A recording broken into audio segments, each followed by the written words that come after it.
Good evening, ladies and gentlemen. Today we're going to be talking about the bridge amplifier. This bridge amplifier is right on the very west side of the map, and it's going to be attacked from the west side. Over here, I've already marked where they're going to be spawning from, those three target locations. This is a rare spawn over here, which happens very rarely, but if it does happen, as long as you build your tunnels fine, it should be no problem.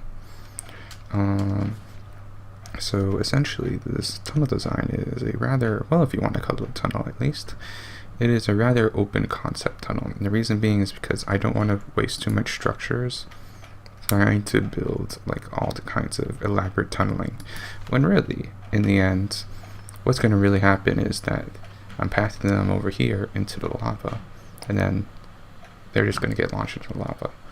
So there's no reason for me to build a lot if they're going to get launched into the lava anyway, right? Just ensure that you kill all the trash husks so that these launchers can deal with the tanky husks and just launch them into the lava. Instant kill. Dead. Right? So so we can start over here, right? So this is the spawn over here that actually most of the husks are going to path towards this way. So for some reason, most of the husks are going to path towards the long way, which is actually really nice because you got lots of gas, you got lots of launchers, right? And you can even make this a little bit more elaborate, and you're perfectly fine, right? So, but if there's some path in the middle, that's okay too. You know, there's some launchers and some gas traps, and I'll take care of it, right? You can even open this up and do some of the other things, but you know, I felt like not needed. Let them come to the launchers, let them get launched. I prefer this to be a wooden floor spike. I tried using a tar pit over here, but I didn't feel like it was consistent because it kept hitting this wall over here. So I just made this wooden floor spike and then tar over here, right? A little bit more open so nothing's blocking it, and then they can launch easily into the lava. Right? Now, so to talk about the block off. So there is no block off over here on this side. You can do a block off if you wish, right? You can do like triple layer or even 4-layer block off, however many layers you want, right? But for me personally, I actually did an assassin type loop over here with a block off on this side. So I did a block off over here, 2 layers. 1 layer you should be able to get away with anyway. And an assassin type tunnel over here, right? So the assassin husks will come over here and it'll just get simply looped, right? And that's pretty much the purpose of this tunnel. You don't really need this per se if you're on your amplifier, but it's just a nice novelty that I'd like to have. Alright?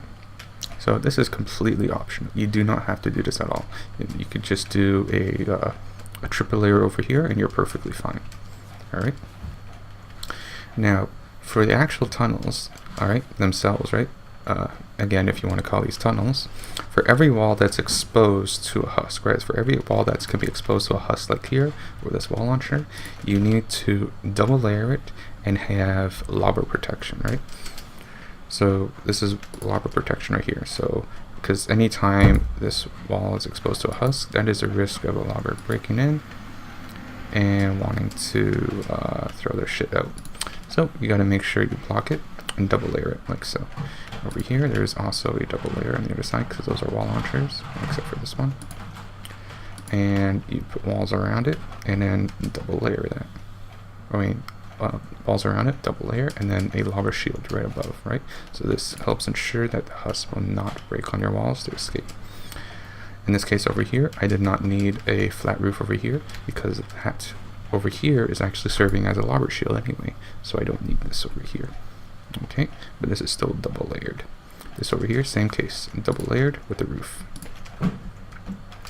Okay, and this in particular case, right on the other side, there's wall launchers, right? But instead of using a roof like this, I actually opted to use these slants because not only that this adds additional layering, right, especially for this main pathway over here, but also acts as a lava shield at the same time, right? With this closing it off, right? So this wall is going to close off that lava shield, right? And also close off the this additional layer, right?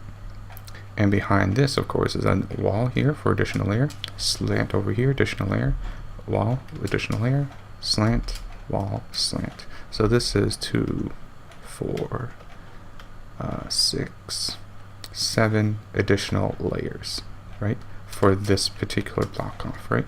7 additional layers.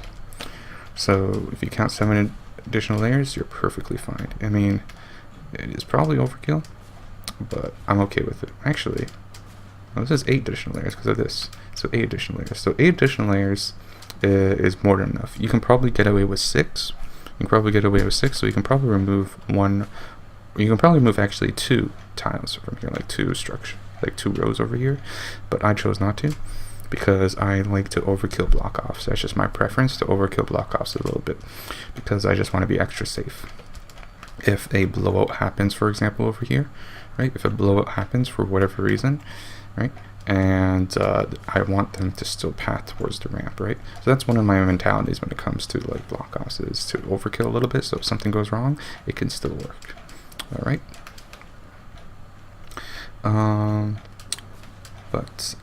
Yeah, I think that's pretty much it for this amplifier. This is really meant to be a very simple build and a very cost-effective build, right? But yeah, that's pretty much it. So I hope you guys enjoyed the video and maybe you got some ideas from this amplifier. But yeah, go have fun building.